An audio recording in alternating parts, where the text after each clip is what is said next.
kita memulai pembelajaran, agar proses pembelajaran kita lancar, alangkah lebih baiknya kita berdoa terlebih dahulu ya. Untuk ketua kelas mohon dipimpin doanya.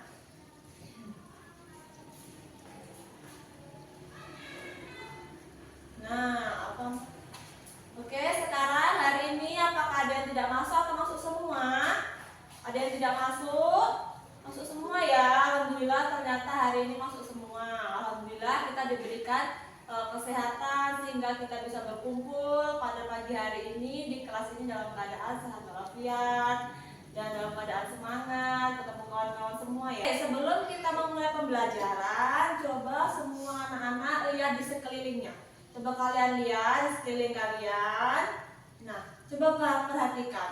Udara itu sangat penting kan buat kita. Ya, jelas udara itu sangat penting buat kita. Kenapa? Kita itu butuh udara untuk bernafas. Semua makhluk hidup itu butuh udara untuk bernafas. Jadi nggak cuma manusia ya, ada hewan pun sama kayak kita, dia memerlukan udara untuk bernafas. Nah, kira-kira kalian pernah nggak sih lihat gimana sih cara kucing itu bernafas? Atau gimana sih cara ikan itu bernafas dalam air? Gerak ikan itu seperti apa? Kalian pernah lihat nggak? Nah, untuk pembelajaran pada pagi hari ini kita akan membahas bagaimana cara kerja organ pernapasan pada hewan. Kita akan lihat gimana sih caranya kucing itu bernafas, atau bagaimana sih caranya burung itu bernafas. Pada pagi hari ini kita akan membahas di tema 2.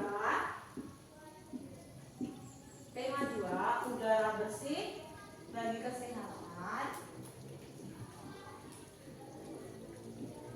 Cara tubuh mengolah udara bersih. Nah, kita kan akan membahas di tema 2, udara bersih bagi kesehatan, dan subtema 1, cara tubuh mengolah udara bersih. Nah, tujuan pembelajaran kita untuk mempelajari di tema ini adalah diharapkan anak-anak semua ini mampu mengidentifikasi organ pernapasan pada hewan, dan diharapkan juga anak-anak semua itu mampu menjelaskan jenis-jenis organ pernapasan pada hewan.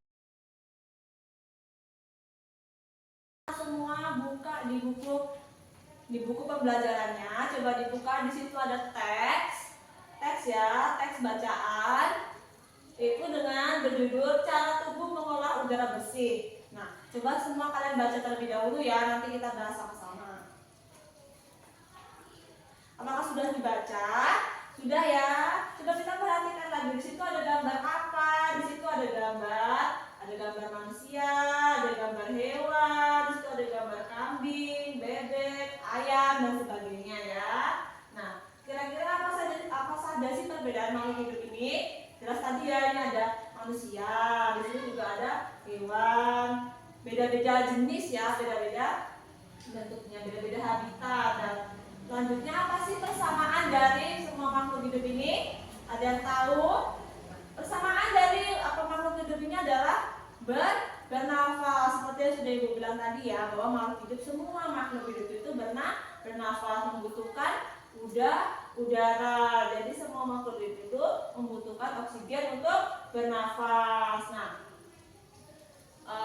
bagaimana sih cara makhluk hidup itu menghirup oksigen? Nah, semua makhluk hidup itu mempunyai cara yang unik. Mereka itu mempunyai cara untuk mengambil oksigen dan bagaimana cara mengolahnya. Nah, oke, sekarang kalian buka di halaman berikutnya. Di situ ada bacaan tentang pernapasan pada hewan. Kalian baca terlebih dahulu ya. Setelah itu ada pernapasan pada hewan. Seperti manusia, hewan juga bernapas melalui oksigen dari udara. Tetapi hewan itu beda-beda bagaimana cara nafasnya dan bagaimana sistem pernapasannya. Dari hewan ke satu dan hewan yang lain itu bisa jadi berbeda bagaimana mereka cara bernapas. Nah, di situ ada yang pertama itu ada alat dan sistem pernapasan pada hewan cacing. Ya kan, itu jelaskan bahwa cacing itu tidak mempunyai alat khusus pernapasan. Jadi mereka itu bernapas melalui kulit, yang dimana kulit cacing itu kan sering kan kalian terlihat cacing, kulit cacing itu kulitnya kan lembab, ya kan? Cacing itu kulitnya lembab, terus basah. Itu adalah agar mempermudah cacing untuk menghirup oksigen dari udara. Makanya mereka tuh kulitnya tuh lembab basah seperti itu ya. Kita sering kan lihat cacing itu kalau di tanah itu kan tanah-tanah bagian basah itu pasti banyak cacing-cacing. Nah itu adalah mempermudah mereka untuk menghirup oksigen dari udara. Nah selanjutnya ada alat dan sistem pernapasan pada hewan serangga.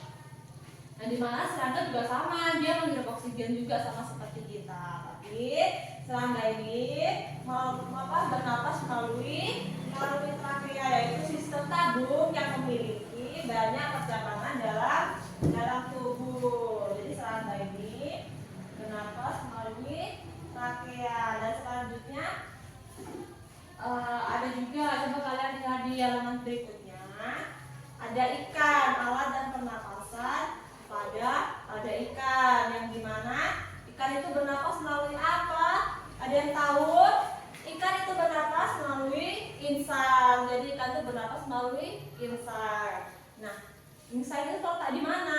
Insang itu terletak di bagian belakang rongga mulut ikan. Yang dia itu berwarna merah, itu namanya insang. Ada juga di situ ada alat pernapasan pada hewan amfibi. Kalian tahu hewan amfibi itu apa? Ada yang tahu? Ya, hewan amfibi itu adalah seperti katak. Nah, katak itu sebelum menjadi katak, mereka itu sebelumnya menjadi kecebong. Kalian tahu kan, sering lihat kecebong itu kayak di air-air kayak gitu. Nah, itu adalah bentuk sebelum jadi katak. Nah, selama jadi kecebong itu, mereka itu kecebong itu bernafas melalui insang. Nah, setelah 9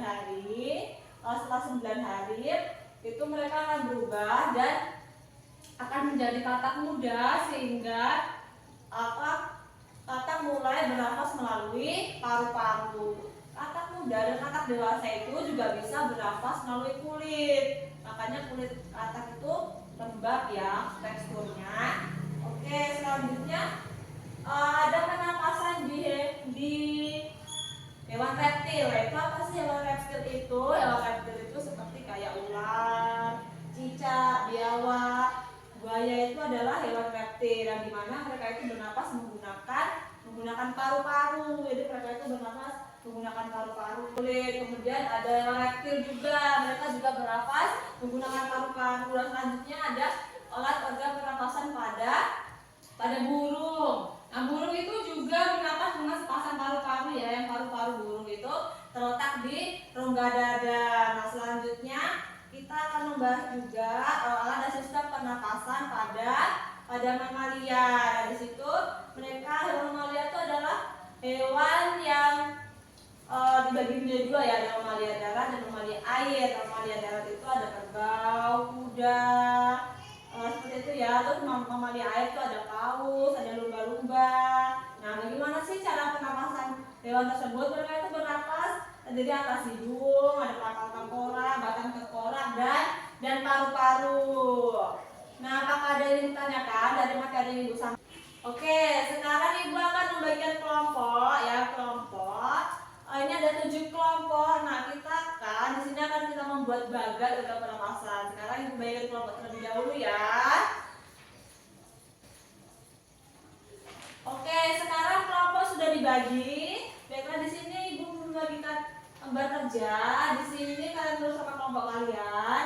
Dan di sini perintahnya kalian itu setiap satu kelompok itu membuat bagan cara organ pernapasan pada hewan. Yang kelompok 1 itu hewan pada cacing tanah, gimana cara organ pernapasannya. Yang kedua itu pada organ pernapasan pada ikan. Yang ketiga, kelompok 3 itu serangga. Kelompok 4 amfibi. Kelompok 5 itu untuk hewan reptil. Dan kelompok 6 pada burung. Dan kelompok 7 pada hewan mamalia. Nah, setelah kalian membuat bagan itu semua, kalian maju ke depan untuk mempresentasikan jawaban kalian ya. Ibu tunggu dalam waktu kurang lebih 20 menit dalam mengerjakan kerja kelompok ini ya. Nah, untuk kelompok 1 silakan maju ke depan untuk mempresentasikan jawabannya. Maju ya.